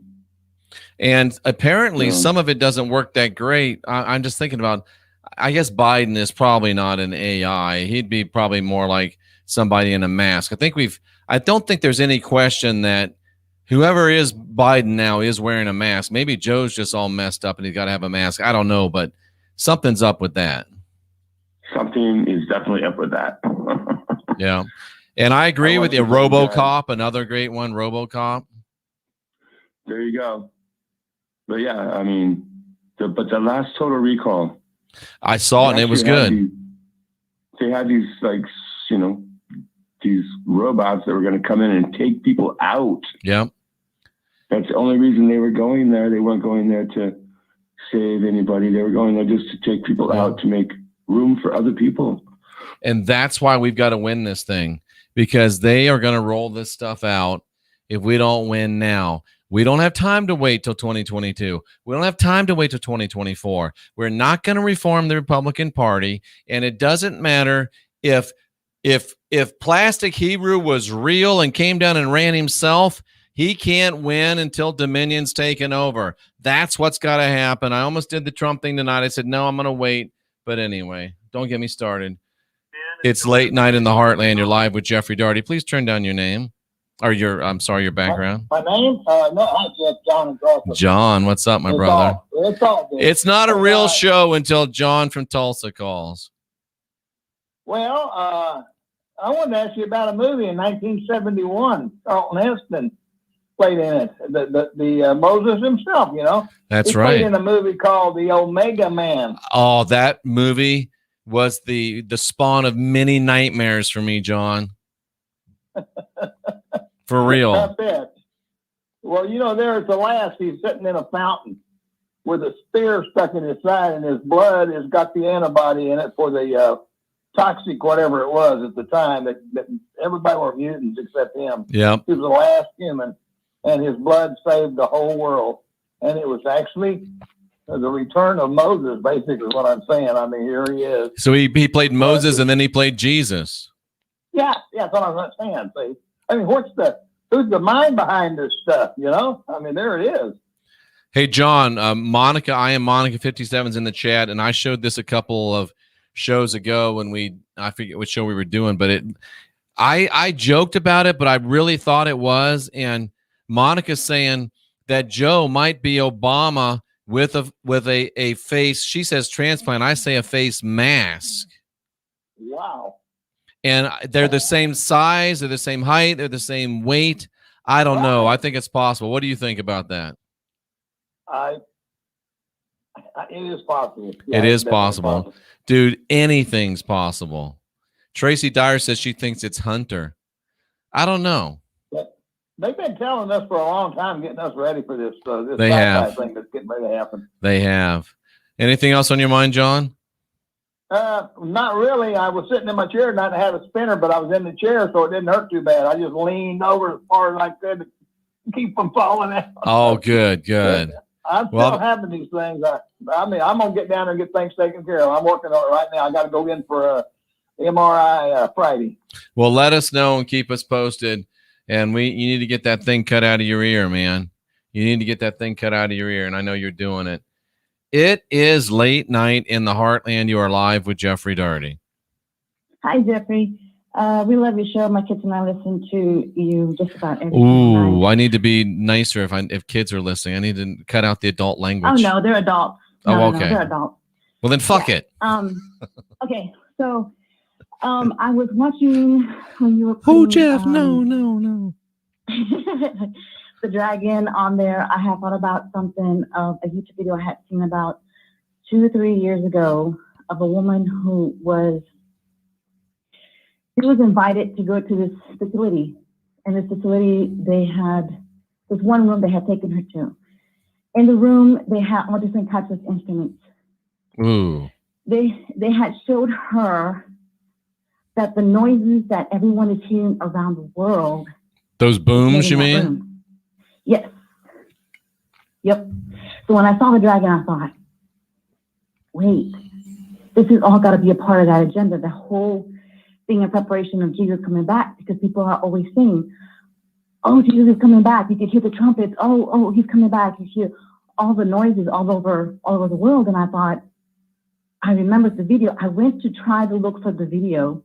They have taken it down. I can't find. Imagine that. Her. Yeah, they scrub it fast. Mm-hmm. She was exposing it. She said this is such a cruel thing they're doing to humanity. It's just so cool. You know, there's a thing called, what's it called? And you can get it for free. It's called 4K Downloader. I don't get any money for it, but you can download it. It's a tiny little program, and it allows you take the URL of the video you're watching, and you can save it. It'll save it as a file, and you put it on your computer. You put it in a little folder. So if you see a really, really good video that you know is going to be deleted, you might think about getting the 4K downloader. Yeah, definitely do that. But I wanted to just call and share that with you because I kind of feel like with all of this going on and everybody talking about Jesus coming back, I had to really tune in tonight to see what you had to say. And I thought, Yeah, he's hitting it right in the head every single time. And to me, I just see whenever they're talking about, in Revelation, they're talking about the rapture. Oh, I think that's in what Matthew was giving you the signs and all that stuff. Was it Matthew 24? Yeah, the rapture is actually in 1 Thessalonians 4 or 2 Thessalonians 4:16. But yeah. Okay. But Matthew 24 is a parallel passage to that. Okay. Well, I got to thinking, this is like their game plan. This is like their playbook. Absolutely. What apparently they had to have planned this centuries ago in order for it, in order for it to come to pass now. So this is, when I go to reading, this I thought, no way, this can't be. And like my kids have said, like that one caller had said, the breath of God, when something about the fire coming out the breath, we had all wondered at one point, why would fire come out of his mouth? This makes no sense. Why would? Because he's a dragon, and you nailed it on the head. It's Late Night in the Heartland. You're live with Jeffrey Daugherty. Hey, I'm on right now. I do apologize. It would be just a 10-second air. You're on right now. What's up? Buddy? Okay, Jeffrey, I do apologize. There's a man named Tommy King. I was wondering if I'm actually don't know what the topic was tonight. I'm looking for a friend named Alex Stein. This isn't Lost and Found or Tinder Live. So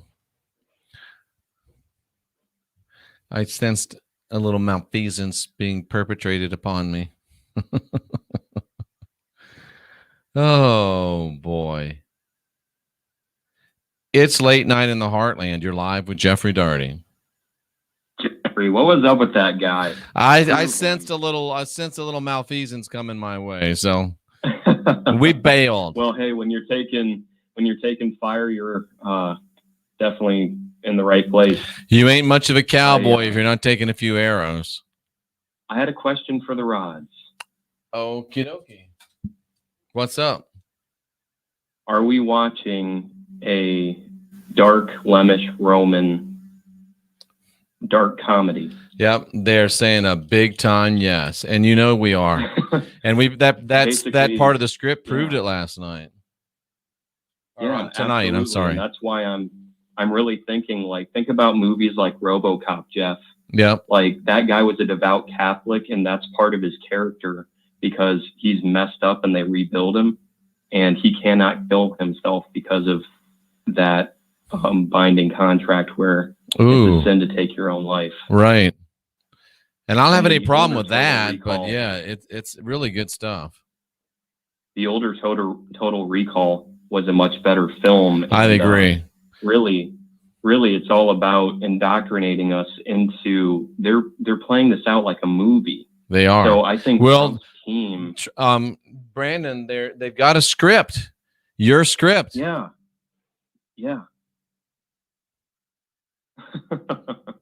Yeah, I loved the Arnold Schwarzenegger and Sharon. Was Sharon Stone in that one? Yeah. It was a good movie. It was before she did Basic Instinct and lost all of her dignity. Yeah, that's true. Hey, ask Bill Hicks on Sunday about that. I will. I'm going to do it. It's going to be, it's a real reach for me. I'm excited. What's going to happen, the way I'm going to do it is I'm just going to talk to Bill. We got a little agreement.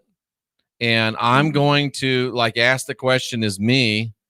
And Bill is going to come in and answer the question as Bill. So it'll look like I'm schizophrenic.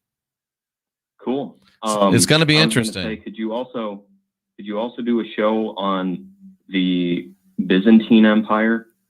The Byzantine Empire. Yes, because haven't even after thought about the that. City of Rome, after Rome was attacked, Jeff, by the internal forces that destroyed it, a lot of the clergy got away and they formed the Byzantine Empire, and it was peaceful for 1,200 years. Whoa, that's interesting. Tartaria was the Byzantine Empire. Tartaria. Wow. Yeah, I need to get some. We need to go to work. I need to go to work in Tartaria. It's just so hard, but yeah. I know. And I think I must have pissed Barnabas off or something. He won't even return my emails anymore. Oh. Oh, well. Well, that's unfortunate. All right, man. Take care. I appreciate it. Thanks. Bye-bye. What was that? It wasn't a joke. He thought he was going to be live tonight with RV, assumed your family. I don't know what you're talking about, bro. I really don't. It's late night in the Heartland. You're live with Jeffrey Daugherty. Hey, Jeffrey. How are you?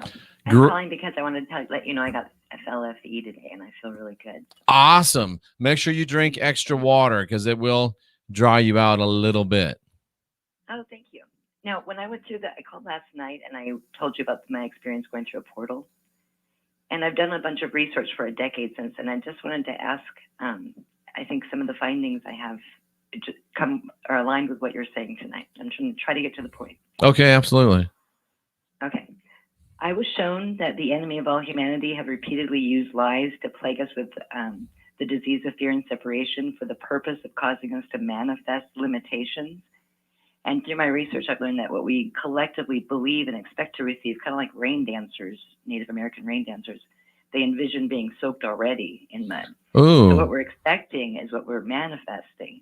And so they're directing us to manifest every cataclysm, every plague, every fathom, all the atrocities. Yep. By manipulating our minds.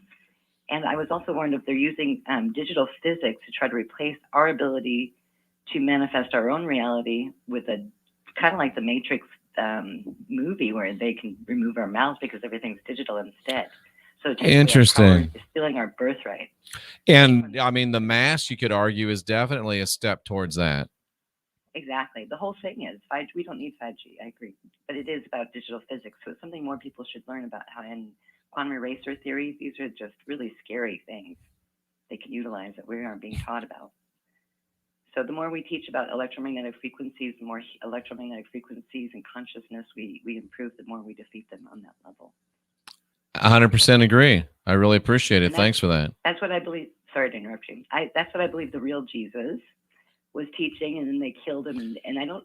But there was no real Jesus. There was no real Jesus. You can't drop that real Jesus on me. Oh, no. You can't. You got to prove that he was real. You just can't say that he was real. You just can't. Whoops. Shit. Sorry. Shoot. It's late night in the Heartland. You're live with Jeffrey Daugherty. Hi, Jeff. This is Holly B. Holly B. What's up? I called you a crazy mofo in your chat before this show started. In a good way or a bad way? It made you laugh. It was a good way. Oh, okay. You've confirmed everything I've always believed since I was real young. Well, then you must be a crazy mofo too. Yeah, and I need to ask the Roz question. All right, go ahead. Was I abducted by tall whites from my bed when I was 5? They say yes, but the only question now is who are the tall whites? Oh, well, I thought they were skeletons, and I thought it was a dream. But wow. I was wondering if it had anything to do with my blood type. Well, did it have anything to do with their blood type? The rods don't give an answer, so that leads me in this case to say, probably not, maybe, but probably not. Right? Did they mean me harm? Did they mean her harm? Not really any answer on that either. Yeah. Okay, well, that definitely helps me out. Thank you very Excellent. much. Hey, I really appreciate it. Over from Rex's show. Well, we love some Rex around here. You know that. I did have to quit watching him, though, because I can only binge one guy at a time. Well, you know, you got to have priorities. I appreciate it. Yeah, me too. Thank you. Thank you. I really appreciate you. Take care. And we are going to have to take our first break of the night, probably our only break. We'll take a short one, and then we will come back and zoom on through into the rest of these calls. And this is the newest sponsor that we have. And man, it is some powerful stuff. Cynthia, who's not easy to sell, and me, I mean, I'm wearing 3 of these things right now. They are amazing. They're powerful. They work. So check this out. And if you do want to partake of this, all you have to do is go to jeffreydaugherty.com.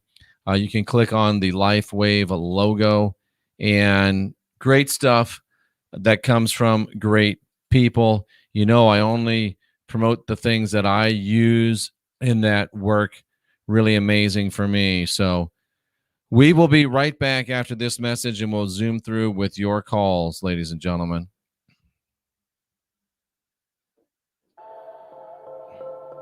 Light, an ancient form of energy that goes back to the dawn of time. For us, it all begins with the sun, the source of light and life for our entire solar system. Even Einstein concluded that everything we're made of contains light. All life originates with the sun through photosynthesis. Plants and vegetation collect the light, and all living creatures emit light. Humans actually emit infrared light, which can be seen with night vision devices.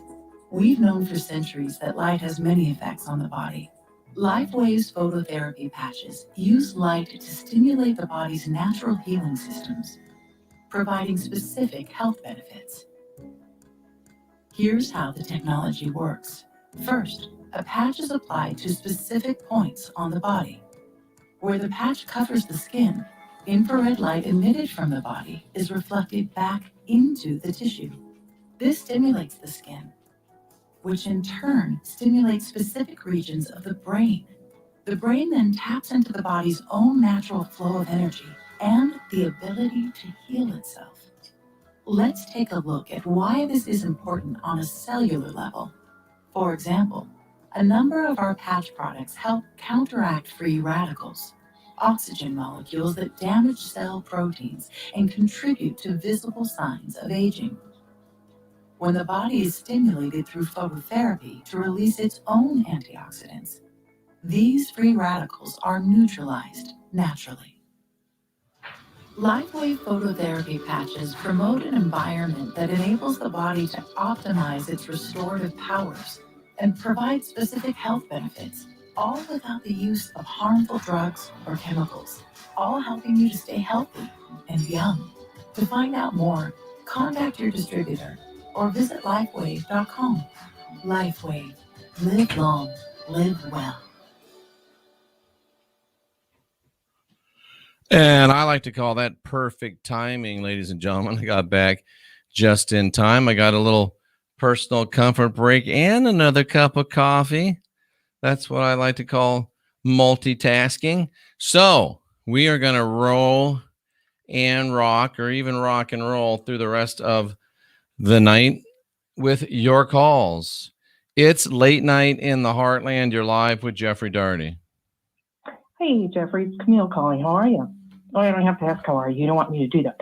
But anyway, I've got Hi, Camille. Good. I got two small things to just mention to you. I was kind of scrolling through YouTube the other day, and it was interesting. The last 2 days, you brought up Elon Musk. I've been hearing a lot today in the phone calls about them programming us and putting stuff in our minds. Well, they're actually going to literally do that with hardware technology. Oh, absolutely. I think they're probably already doing it energetically, but they're going to come up with a more efficient methodology. Right. It's the whole control factor. And they're going to, Elon is, I watched these two people, and they're probably in their mid to later 20s.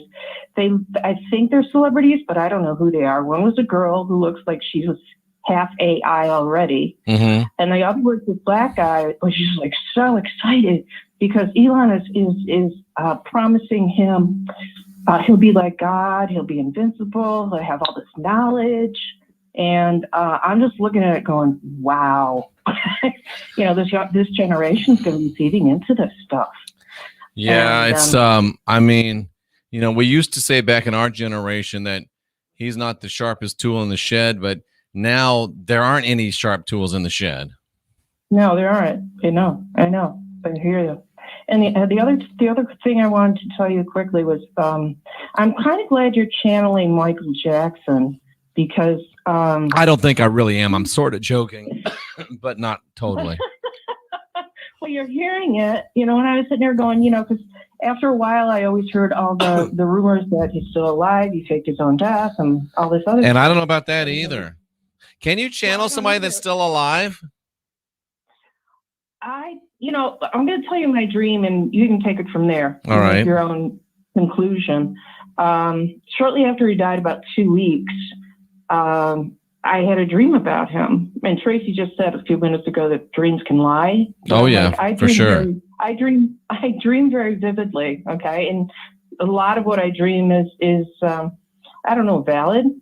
So anyway, I'm in my garage, and all of a sudden, Michael Jackson's walking in my garage. He's in a white shirt and black pants. Yeah, but was he moonwalking or was he just walking? Just walking. And he that wasn't Michael Jackson. What? That wasn't Michael Jackson. He'd be moonwalking. Yeah, I know, anyway, go ahead. What I saw from him was he had two guys, security guards on both sides of him in dark suits. And he's walking in my garage, and he just had this look on his face like, what just happened? Like he was confused. Like he was just, he didn't know what to think about what was going on, where he was. Michael used to wear that mask. No, really? He wore like a mask, like the stupid mask they want us to wear today. Michael would walk around in them things. Yeah, I know. But he wasn't wearing one, obviously. But, at the same time, I was kind of like, so I walked up to him and I just kind of gave him a hug and just didn't know what to say except I'm sorry. And he just kind of walked through my garage out the back door. Wow. I still say he should have moonwalked if it was really Michael Jackson. But hey, what do I know? It's late night in the heartland. You're live with Jeffrey Daugherty. Turn that stuff down so we can hear you. Joe Sapiens, what's up? So, let me see if I'm on track with you. So, the establishment created not an initial tulpa, but a symbol for people to get behind. Then it became a tulpa, and there was an indoctrination. Yes. And over the years, they said, one day, not today, but one day he'll come. Then it's a form of Startling, and at the same time, keep the ball rolling, keep people's expectations going, and then with that little dragon you showed, replace that with plastic Jesus, and that little spark turns our divine power up in flames, and we all turn this soul banner into a really big phenomenon. Wow, Joe, that's just deep stuff, man. He had me at Gray's our tulpa, that's multiple tulpas, and then he just kept dropping bombs up. That's like a strafing. That's a Joe Sapiens blitzkrieg, ladies and gentlemen. Wow, powerful stuff. Tracy Dyer says that channeling implies that the person was high enough consciousness to avoid reincarnation.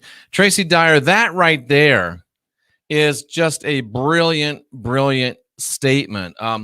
I lived in Orlando for like 4 or 5 years, and there was this place there called Casadega. It was a spiritualist encampment. It turns into it's a whole city, and they got crystal shops and palm readers and spiritualists and mediums. It was freaking amazing. I used to go up there all the time and just hang out.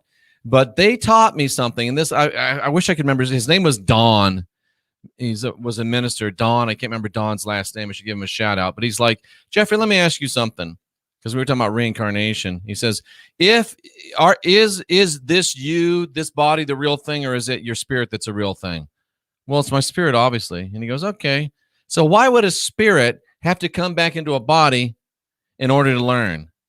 I had no answer.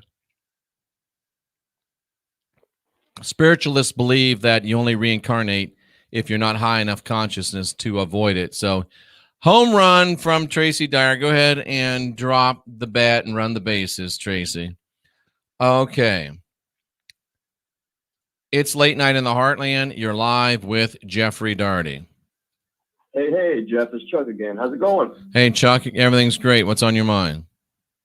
Man, Tracy really hit it when she was talking. You just mentioned that she said something about they have to be higher in consciousness not to reincarnate. Absolutely. That is exactly right. That is spot on. And I have been able to contact my father and my best friend that died through a friend of mine who was a medium, and she would never tell anybody. And it was just things that they absolutely would have had to know me to know these things that she was relaying to me.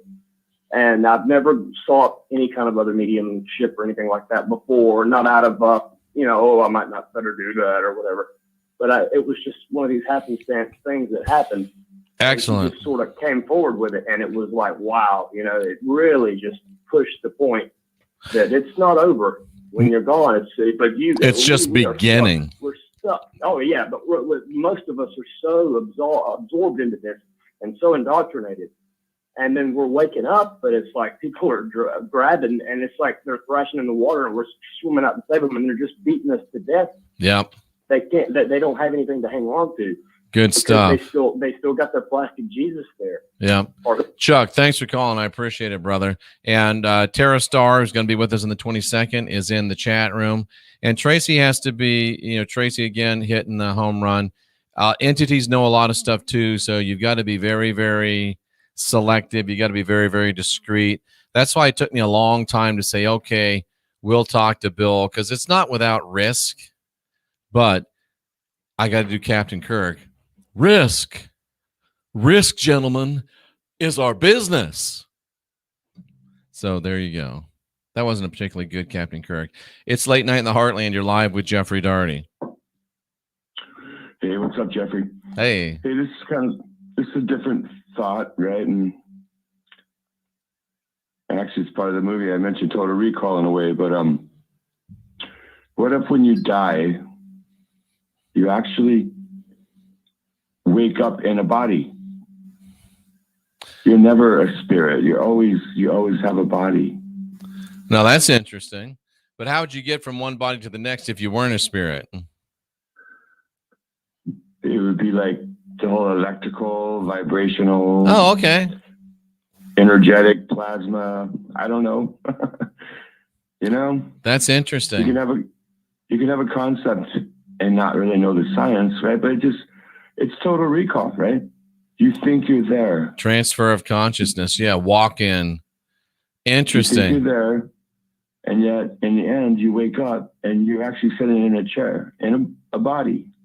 Oh shit! Yeah, I mean, I have a little more optimistic viewpoint of it. I think that we're many places simultaneously, but you know what? You could be right. It's very, very fascinating.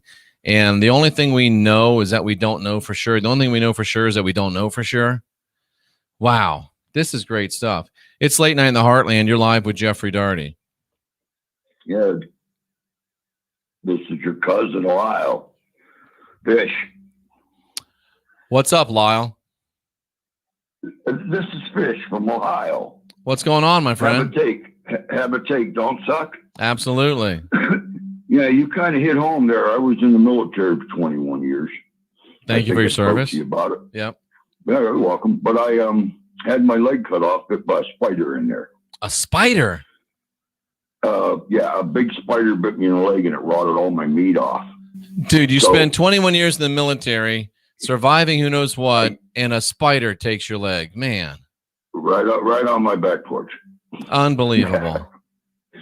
So I have a thing I wanted to just share real quick. Mm-hmm.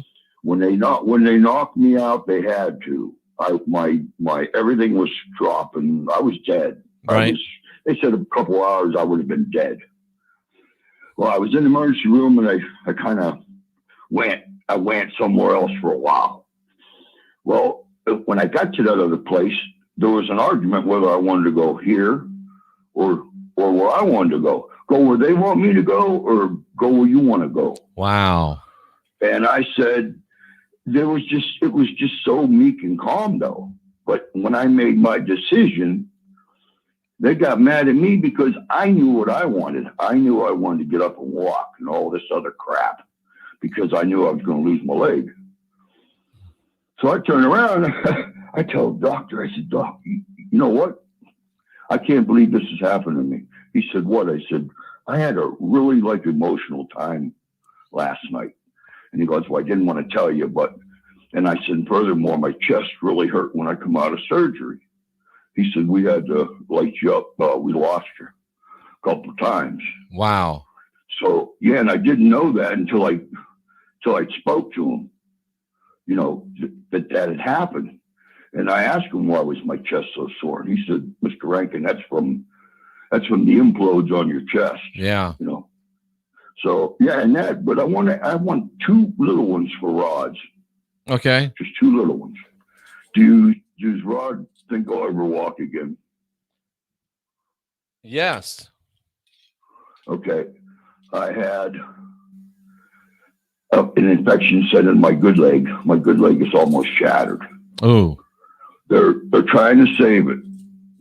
They're really trying to save it. It's all rashed. It's all purple and red. And does Rod think that's going to go away? Well, they said you're going to walk again, so ask it yourself. Okay. Ask again. I just wanted to know if I was going to ever get off my ass. It says yes, but ask the second question again, please. Will the infection go away? Oh, no. Yeah. Will I get my better leg back? The rods say My yes, only leg. and I'm going to believe it. Oh, cool. I'll have to, you know what? If I can, one day I'll send you a message, a picture of it. Do it. Send me a picture of yeah. you walking around, and take heart, because Nika Domi, who's been on this channel, one of our great subscribers and friends, she said she had a spider bite her leg. It went up 4 times the size and swelling too. So you know what? You're a tough guy. You're a U.S. veteran. You're a hero. And I know that the spider took your other leg, but I think I'm just believing and I'm manifesting that you're going to be good with this. I'm manifesting that you're going to be good with this. Karen says you're going to walk again. I agree 100%. And Mark is saying fish. So we got you. We got you, brother. We got you. And you know what? You ended the show on a very, very high note. I appreciate that very, very much. It's been late night in the heartland, and it's been a great night. And I appreciate everybody that called in. I appreciate everybody that showed up. Be you cousin, be you guest, be you lovely people from Magenta Pixies channel, or be you troll. We're glad you're here. We'll be back tomorrow night with Mike King to talk about the hidden secrets of World War II. Please do a thumbs up or thumbs down on your way out. And would you please subscribe to the channel if you have not? It helps us get this message out to more people. And we appreciate you all very, very much. Lots of great stuff going on. Again, we've got Joseph Atwell coming up on Thursday. I think Friday we might do like an open lines Friday and just take calls all show. We'll see how it works out. But it is late night in the heartland. You don't have original sin. You've got the spark of divinity within. You're divine. You're sovereign. You're free. Don't go on bended knee to anybody's savior. Unindoctrinate yourself and get busy.